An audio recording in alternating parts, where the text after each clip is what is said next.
एक बार की बात है, कई सालों पहले सोनापुर गांव में एक भयानक हवेली थी जिसके बारे में तरह तरह की अफवाहें फैली थी। हर किसी का मानना था कि उस हवेली में कोई चुड़ैल का साया है। काफी बार गांव वालों को वहां पर चुड़ैल के होने का एहसास भी हुआ था। एक बार गांव के लोग गांव के चौराहे पर बैठकर सभी हवेली के बारे में बात कर रहे थे। अरे भैया, हवेली में भूत का साया है। मैंने खुद पेड़ों से फूलों को उड़ते हुए खुद हवेली में जाते हुए देखा है। अरे नहीं कल्लू भैया, वहाँ भूत का नहीं, वहाँ पर चुड़ैल का साया है। मैंने 2 पायलों की आवाज सुनी है। अरे सुनील चचा, भूत चुड़ैल नहीं, वहाँ तो राक्षस है, राक्षस। मैंने देखा, मेरी गाय का दूध अपने आप निकलकर बर्तन में चला गया भैया, और फिर बर्तन हवेली में।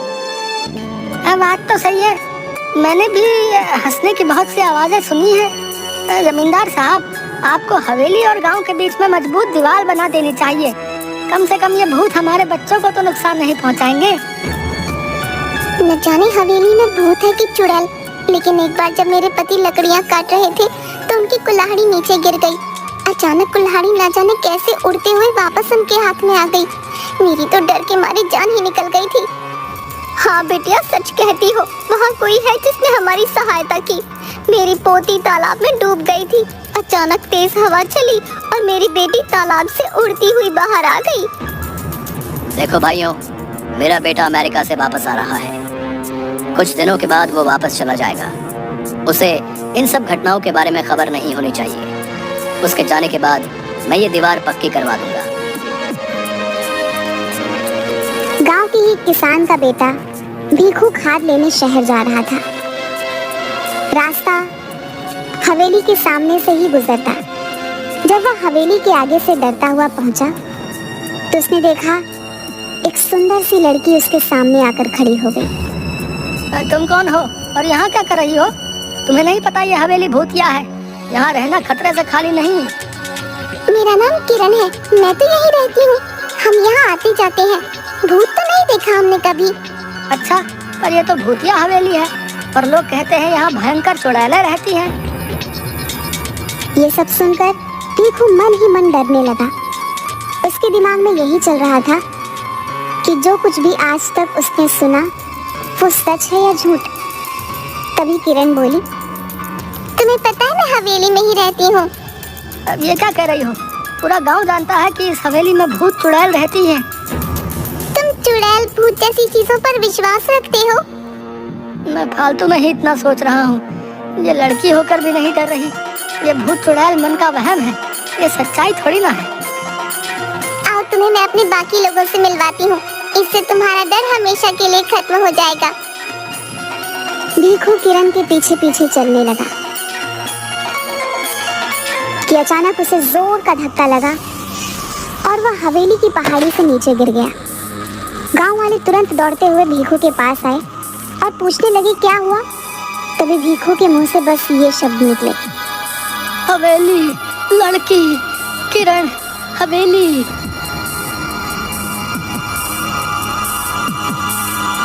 अब तो गांव में डर का भयानक माहौल बन गया था। सबको विश्वास हो गया था कि हवेली में किसी किरण नाम की चुड़ैल का साया है जिसने भीखू को मार दिया है।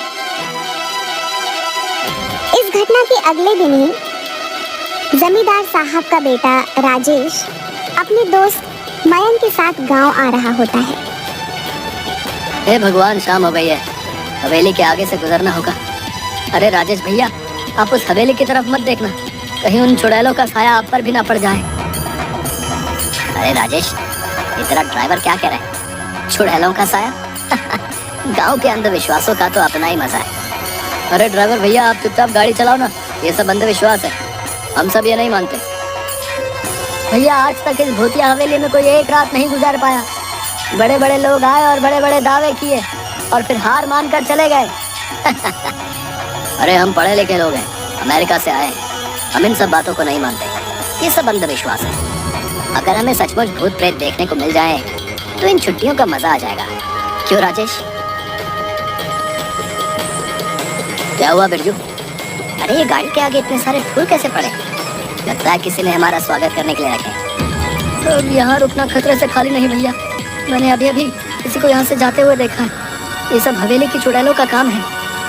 अरे तुम गाँव वाले भी कमाल हो, हैं? खुद ही सब कुछ करके शर्मिंदा हो जाते हो।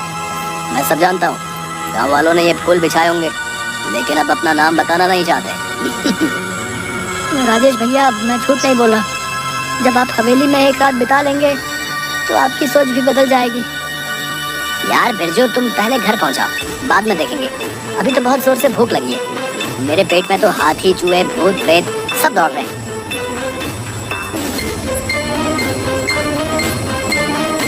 कुछ ही देर में दोनों दोस्त घर पहुंच जाते हैं और आराम से सो जाते हैं। अगले दिन जब वह गांव घूमने जाते हैं तो फिर गांव वाले उन्हें हवेली के पास जाने से मना करते हैं। आखिरकार गांव वालों की सोच को बदलने के लिए राजेश और मयंक उस हवेली में एक रात बिताने का फैसला करते हैं। ये मैं क्या सुन रहा हूँ राजेश? तुम हवेली में जाना चाहते हो? अरे तुम्हारा दिमाग तो ठीक है। मैं तुम्हें कभी इसकी आज्ञा नहीं दूंगा। पिताजी हम अमेरिका से पढ़कर आए हैं। हम ऐसे अंधविश्वासों को नहीं मानते। वैसे भी वो हवेली बहुत पुरानी है। हम उसे हेरिटेज होटल बनाना चाहते हैं। करोड़ों की प्रॉपर्टी है। अरे चाचा जी, हो सकता है इस हवेली में कुछ लोगों ने कब्जा करने के लिए इस तरह की अफवाहें उड़ाई हों। हम हमेशा के लिए इन सब का समाधान कर देंगे। ठीक है, अगर तुम लोग नहीं मानते तो जाओ, लेकिन अपने साथ 2 गार्ड, बंदूक और सुरक्षा का सारा सामान साथ ले जाओ।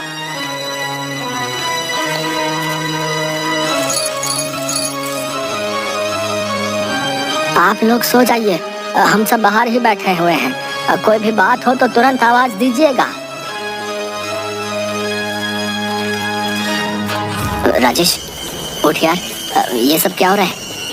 अबे ये पलंग हवा में कैसे उड़ रहा है? और ये गाने की आवाजें भी आ रही हैं। ये खुशबू, ये तो कमल के फूल की खुशबू है। लेकिन इस पुरानी हवेली में कमल का फूल कहाँ से आया? इतनी मीठी आवाज तो सिर्फ परियों की हो सकती है, भूत और राक्षस की नहीं। या फिर हम लोगों को डराने के लिए ये किया जा रहा है।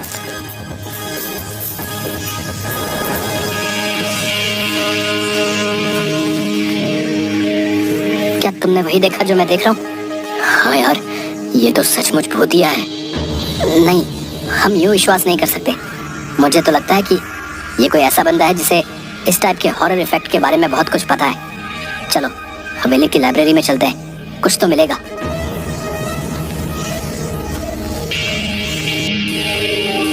ये किताब दूसरी दुनिया की परियों की है, जो कभी कभी उस दुनिया से इस दुनिया में घूमने आया करती थी। 150 साल पहले ये हवेली उन्हीं परियों का अतिथि गृह हुआ करता था, जहाँ पर वे अपना समय बिताने आया करती थी। अतिथि गृह क्या होता है? Guest house. यानी कि हम लोग एक परियों के गेस्ट हाउस में हैं। वाह भाई, ये तो कमाल हो गया। मेरा ख्याल है हमें बिना आवाज किए चुपचाप देखना चाहिए कि असलियत क्या है, क्योंकि अभी तक हमें परियां नजर नहीं आई है।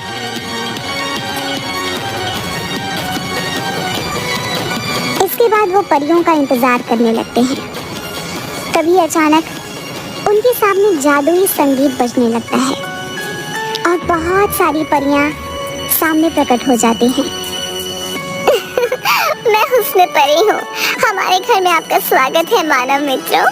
हमें खुशी हुई कि तुम हमारे यहाँ आए। आप दोनों तो कितनी अच्छी हो, तो आप लोगों से लोग डरते क्यों हैं? इसका जवाब तो वही दे सकते हैं। क्या तुम दोनों को भूख लगी है? हाँ, भूख तो लगी है। जो खाना लाए थे वो तो कब का खा चुके हैं हम दोनों। क्या तुम हमारी मदद करोगे इस हवेली की सफाई करने में? हाँ, क्यों नहीं। आवाज सुन जब गार्ड धीरज और मुन्ना अंदर आता है तो उसे मयंक और राजेश उड़ते हुए दिखाई देते हैं, पर परियां नहीं दिखाई देती। वो डर कर उन्हें छोड़कर वहां से भाग जाते हैं और जमींदार के पास पहुंचते हैं। जमींदार साहब, गजब हो गया। लगता है राजेश भैया और उनके दोस्त को भूतों ने अपने कब्जे में कर लिया। वो दोनों हवा में उड़ रहे थे। हे भगवान, अब क्या होगा? मेरे बच्चों को प्रेतों ने अपने कब्जे में लिया है। भूतों ने नहीं, चुड़ैल ने किया है। क्योंकि वहाँ से लड़कियों की आवाजें आ रही थी, वो गाना भी गा रही थी। हमने पायलों की आवाज भी सुनी। सभी गांव वाले बुरी तरीके से डर जाते हैं। मयंक और राजेश अगले दिन जैसे ही सूरज उगता है, उन दोनों परियों को अलविदा कहते हैं। हम पर विश्वास करने के लिए धन्यवाद राजेश और मयंक, लेकिन गांव वाले हम पर भरोसा नहीं करते। इस हवेली से हमारी यादें जुड़ी हैं, इसलिए जब भी मन करता है तो कुछ वक्त बिताने हम यहाँ आ जाते हैं। लेकिन भीखू पर हमला तो सुबह हुआ था। मैं यही बताना चाहती हूँ, भीखू पर हमला हमने नहीं किया। हम तो सिर्फ गांव वालों को शहर से भागकर आए हुए तस्करों से बचाने की कोशिश कर रहे थे।